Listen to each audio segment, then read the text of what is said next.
Welcome to today's podcast. My name is Arun Singh and I'm a global chief economist at Dun& Bradstreet. Today I'm going to talk about how CFO are likely to look at 2021 and what are the things they should be doing to ensure that their cash flows are maintained, their balance sheets are healthy, and they are basically surviving in 2021 and year ahead. Now, coming back to the subject today, once COVID-19 was declared as a pandemic, the sudden economic fallout that followed resulted in a financial instability, negative impact on the revenue and earnings, and drop in the business and consumer confidence. Many industries were reduced or suspended to enforce lockdown guidelines or social distancing measures. Business deemed non-essential, temporary shutdown, temporary close down, or forced to close down. Unemployment spiked and earnings growth decelerated for many industries. 10 months into the pandemic, what we can say, not everything is lost. There are some things we need to worry about it. We need to care about it. We need to think about it and how we can navigate into 2021. At Dun& Bradstreet, what we have commerce disruption tracker, which is basically the number of companies, a percentage of companies got impacted because of the COVID-related government guidelines. That index showed that the impact varied from country to country. We have found that some businesses were severely impacted, some were highly impacted, some were moderately impacted, and some were fortunately positively impacted. As economy was shut down initially, then reopened in the various phases. According to the index, what we basically have developed at Dun& Bradstreet, what we call a COVID-19 impact index, shows that mining, construction, manufacturing, wholesale and retail trade, finance, insurance and real estate back in April was severely disrupted. Today, by end of November 2020, only wholesale and retail trade, finance, insurance, and real estate still continue to be moderate or highly impacted. So the number of sectors shrinking, the number of sectors got disrupted earlier in April is now coming down, which is positive and which is good sign. Businesses now are slowly reopening, and the companies who are basically reopening are looking for the brighter days ahead. Now, CFOs will now need to leverage data and analytics for what we call the post-COVID risk management solution to align what we call um, align with the losses that they have seen in 2020 and ensure that 2021 is not repeat of that, which means we have to focus on many areas to ensure that their balance sheet is healthy, the profitability is intact and going up, the supply chain are intact and have no problem, the client balance sheet is healthy. At Dun& Bradstreet, what we have done, we have basically reached out to many CFOs just to understand what are the basically the priority for 2021. The first one, in fact, they have, they collected many element, many action agenda. We basically synchronize into a selected group and define what we call a 10 broad agenda which CFO should be doing, which CFO community should be doing to ensure that they are ahead of the curve. The first one, the onboard and appropriate balance of risk. Reassess your company's credit policy to recalibrate the portfolio risk profile of new and existing customer base. And that's important. The second one, consider supply chain data as a part of your comprehensive risk assessment. It's not enough to know the financial strength of your customer. You now need to know the financial health of their suppliers and their suppliers. So look at the chain you need to know.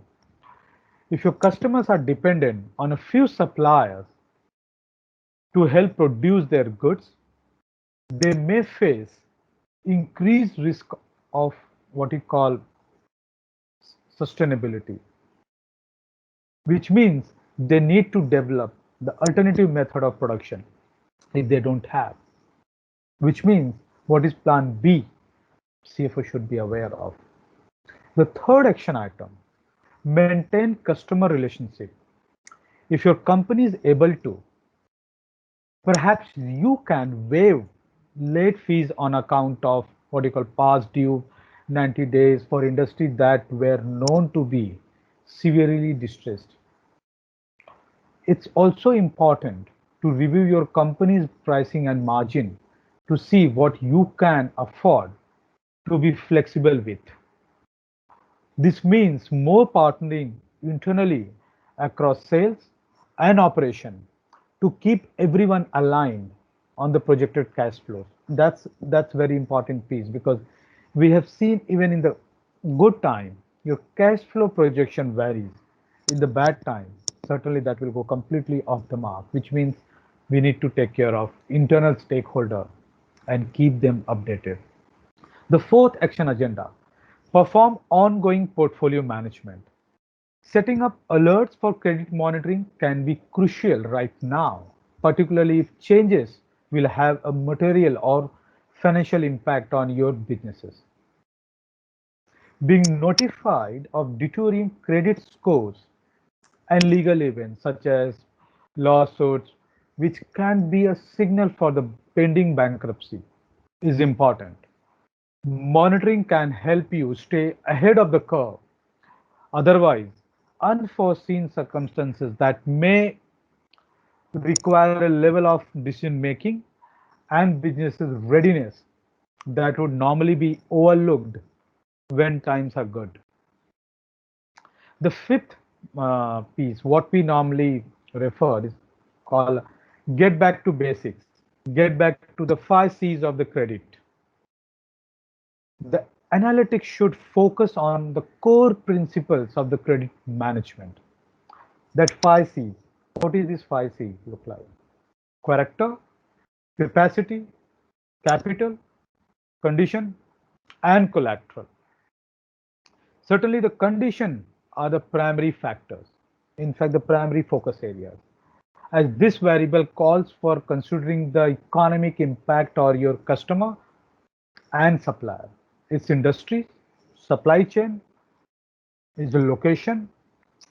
These are some of the few variables one can name about it.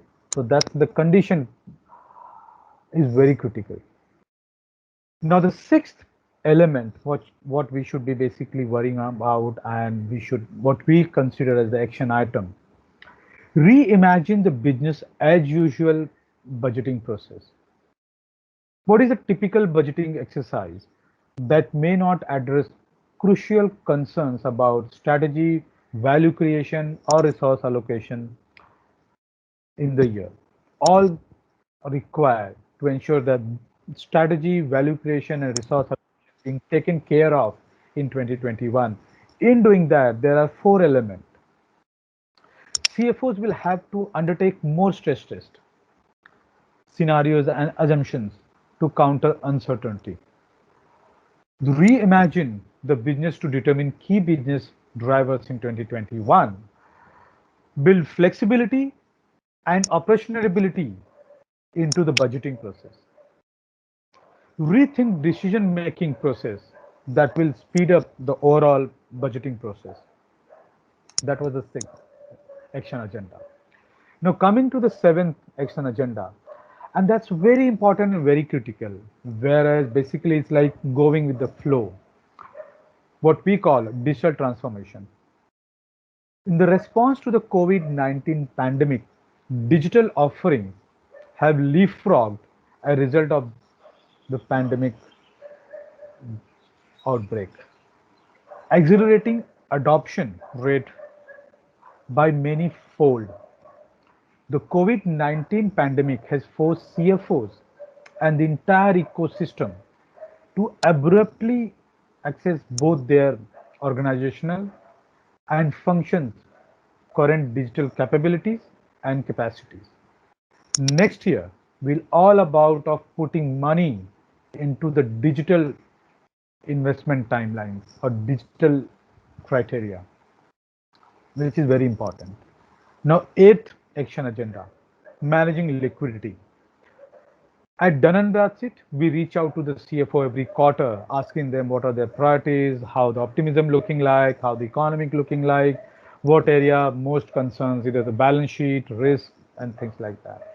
What we found that managing cash flow followed by reducing cost will remain as the top priority during the first half of 2021. Two areas where CFOs might focus on cash flow management can be inventory and the vendor management. Now, ninth action item, focus on employees. Most companies have been able to manage to address basic employee needs of safety, stability, and security during the first phase of COVID-19 pandemic outbreak. The changes to the ways in which we work have affected people in a different ways. Therefore, the employee working condition and well-being should be a major priority of the CFOs today for 2021.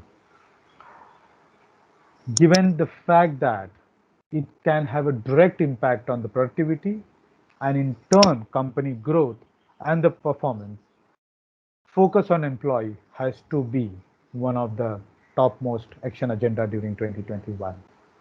Now, the last and the 10th action agenda for the CFOs, and which is very critical,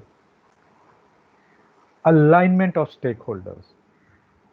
When we refer the CFO's priorities in 2021, it is easy to focus solely on the financial side of the businesses. But CFO today must focus on aligning stakeholders as a new technology are invested in, business model will change and products are going to be different. The client base is going to change. Your end consumer will change. Your supplier might go for different model, which means alignment of stakeholders is very critical. Entire ecosystems where the CFOs operate has to be aligned. These are the basically some of the top 10 action agenda for CFOs during 2021, which will try to ensure that your cash flow is maintained, your supplier side is intact, and you have a healthy relationship with your customer as well as the vendor. And the more important, you have a healthy balance sheet and the profitability. With that, I will close my today's podcast. Thank you for listening me. Thank you.